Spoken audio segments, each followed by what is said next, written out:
Chapter 3. I served Edward as his second clerk, faithfully, punctually, diligently. What was given me to do, I had the power and the determination to do well. Mr. Crimsworth watched sharply for defects, but found none. He set Timothy Staton, his favorite and head man, to watch also. Tim was baffled. I was as exact as himself, and quicker. Mr. Crimsworth made inquiries as to how I lived, whether I got into debt. No, my accounts with my landlady were always straight. I had hired small lodgings which I contrived to pay for out of a slender fund. The accumulated savings of my Eton pocket money, for, as it had ever been abhorrent to my nature to ask pecuniary assistance, I had early acquired habits of self-denying economy, husbanding my monthly allowance with anxious care in order to obviate the danger of being forced, in some moment of future exigency, to beg additional aid. I remember many called me miser at the time, and I used to couple the reproach with this consolation: better to be misunderstood now than repulsed hereafter. At this day I had my reward. I had had it before, when on parting with my irritated uncles, one of them threw down on the table before me a £5 note, which I was able to leave there, saying that my traveling expenses were already provided for. Mr. Crimsworth employed Tim to find out whether my landlady had any complaint to make on the score of my morals. She answered that she believed I was a very religious man, and asked him, in her turn, if he thought I had any intention of going into the church some day. For she said she had young curates to lodge in her house who were nothing equal to me for steadiness and quietness. Tim was a religious man himself. Indeed, he was a joined Methodist, which did not, be it understood, prevent him from being at the same time an ingrained rascal, and he came away much posed at hearing this account of my piety. Having imparted it to Mr. Crimsworth, that gentleman, who himself frequented no place of worship, and owned no god but Mammon, turned the information into a weapon of attack against the equitability of my temper. He commenced a series of covert sneers, of which I did not at first perceive the drift, till my landlady happened to relate the conversation she had had with Mr. Staton. This enlightened me. Afterwards, I came to the counting-house, prepared and managed to receive the mill owner's blasphemous sarcasm, when next leveled at me, on a buckler of impenetrable indifference. Ere long, he tired of wasting his ammunition on a statue, but he did not throw away the shafts. He only kept them quiet in his quiver.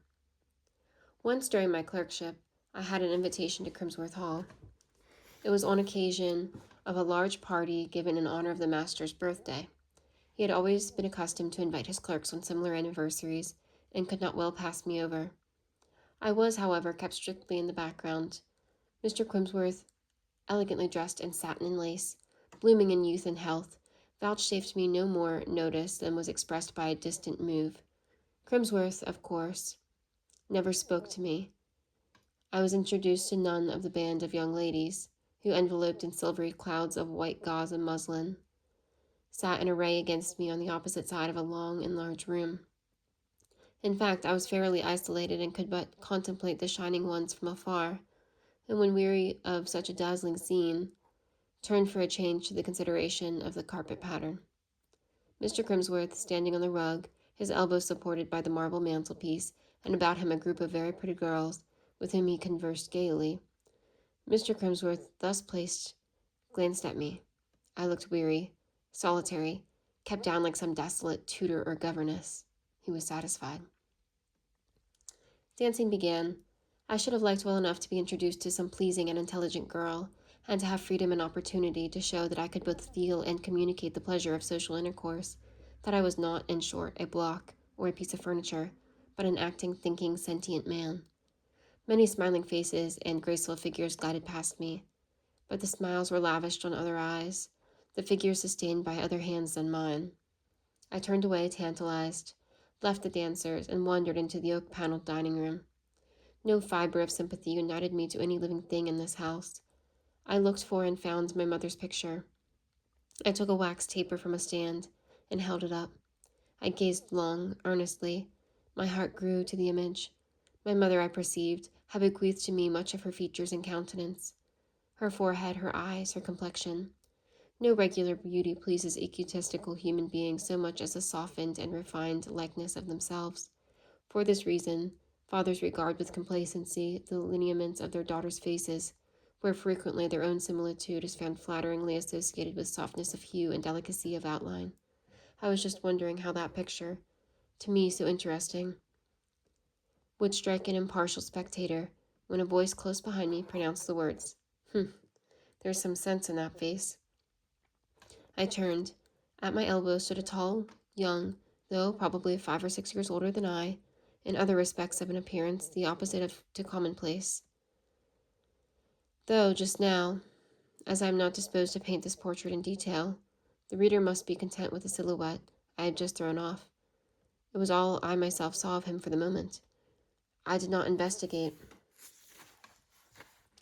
the color of his eyebrows, nor of his eyes either. I saw his stature and the outline of his shape. I saw, too, his fastidious-looking, retroussé nose.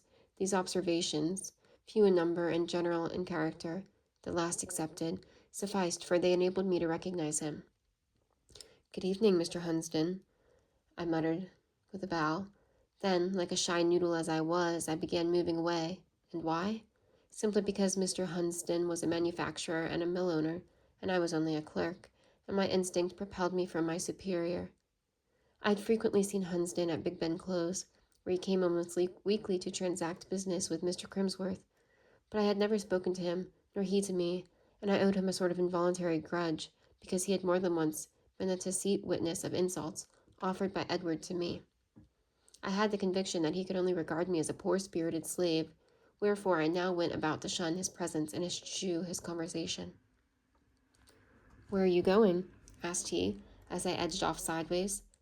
I had already noticed that Mr. Hunsden indulged in abrupt forms of speech, and I perversely said to myself, "He thinks he may speak as he likes to a poor clerk, but my mood is not perhaps so supple as he deems it, and his rough freedom pleases me not at all." I made some slight reply, rather indifferent than courteous, and continued to move away. He coldly planted himself in my path. "Stay here a while," said he. "It is so hot in the dancing room. Besides, you don't dance. You have not had a partner tonight." He was right, and he spoke. Neither his look, tone, nor manner displeased me. My amour propre was propitiated. He had not addressed me out of condescension, but because, having repaired to the cool dining room for refreshment, he now wanted someone to talk to by the way of temporary amusement. I hate to be condescended to, but I like well enough to oblige. I stayed. "That is a good picture," he continued, recurring to the portrait. "Do you consider the face pretty?" I asked.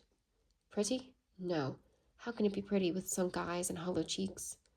But it is peculiar. It seems to think. You could have a talk with that woman, if she were alive, on other subjects than dress, visiting, and compliments." I agreed with him, but did not say so. He went on. "Not that I admire a head of that sort. It wants character and force.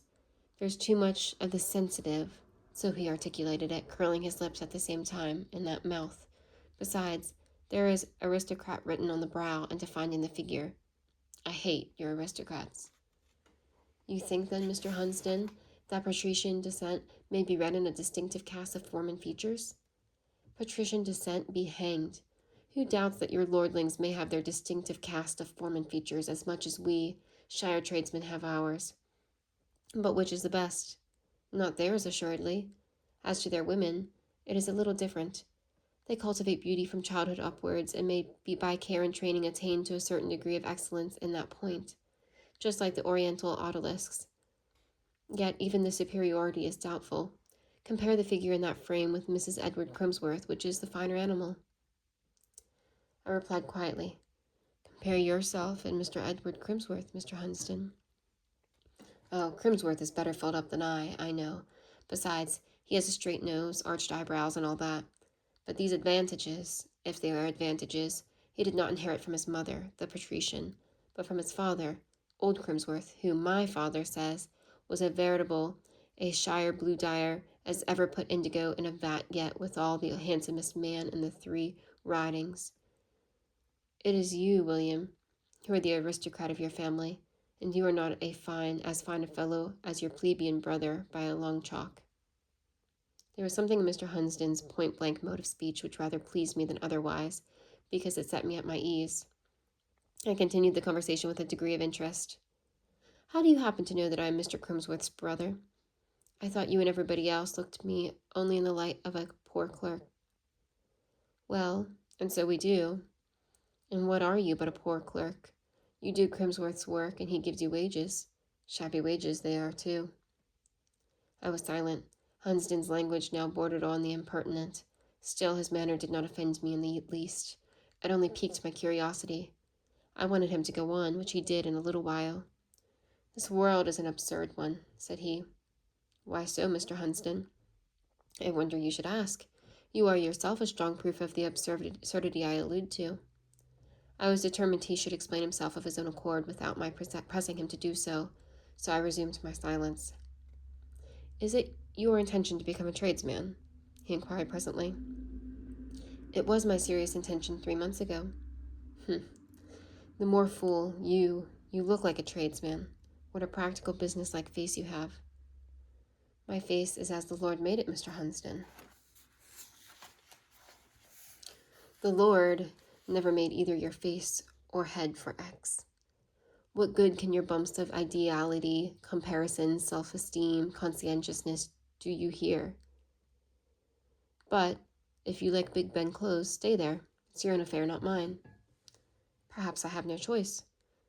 Well, I care not about it. It will make little difference to me what you do or where you go. But I'm cool now. I want to dance again. And I see such a fine girl sitting in the corner of the sofa there by her mamma. See if I don't get her for a partner in a jiffy. There's Waddy, Sam Waddy, making up to her. Won't I cut him out? And Mr. Hunsden strode away. I watched him through the open fold doors. He outstripped Waddy, applied for the hand of the fine girl, and led her off triumphant. She was a tall, well-made, well-formed, dashingly dressed young woman, much in the style of Mrs. E. Crimsworth. Hunsden whirled her through the waltz with spirit. He kept at her side during the remainder of the evening, and I read in her animated and gratified countenance that he succeeded in making himself perfectly agreeable. The mamma, too, a stout person in a turban, Mrs. Lupton by name, looked well pleased. Prophetic visions probably fluttered her inward eye. The Hunsdens were of an old stem, and scornful as York, such as was my late interlocutor's name, professed to be of the advantages of birth. In his secret heart he knew and fully appreciated the distinction in his ancient, if not high lineage, conferred on him in a mushroom place like X, concerning whose inhabitants it was proverbially said that not 1 in 1,000 knew his own grandfather. Moreover, the Hunsdens, once rich, were still independent, and report affirmed that York bade fair, by his success in business, to restore to pristine prosperity the partially decayed fortunes of his house. These circumstances considered, Mrs. Lupton's broad face might well wear a smile of complacency as she contemplated the heir of Hunsden Wood occupied in paying assiduous court to her darling Sarah Martha. I, however, whose observations, being less anxious, were likely to be more accurate, soon saw that the grounds for maternal self-congratulation were slight indeed. The gentleman appeared to me much more desirous of making than susceptible of receiving an impression.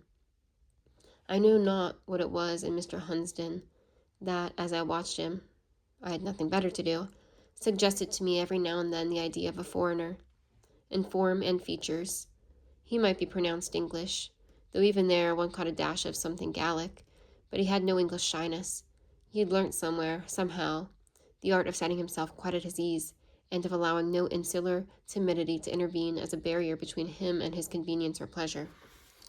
Refinement did not affect, yet vulgar he could not be called. He was not odd, no quiz, yet he resembled no one else I had ever seen before. His general bearing intimated complete, sovereign satisfaction with himself. Yet, at times, an indescribable shade passed like an eclipse over his countenance, and seemed to me like the sign of a sudden and strong inward doubt of himself, his words and actions, an energetic discontent at his life or his social position, his future prospects or his mental attainments, I know not which. Perhaps, after all, it might only be a bilious caprice.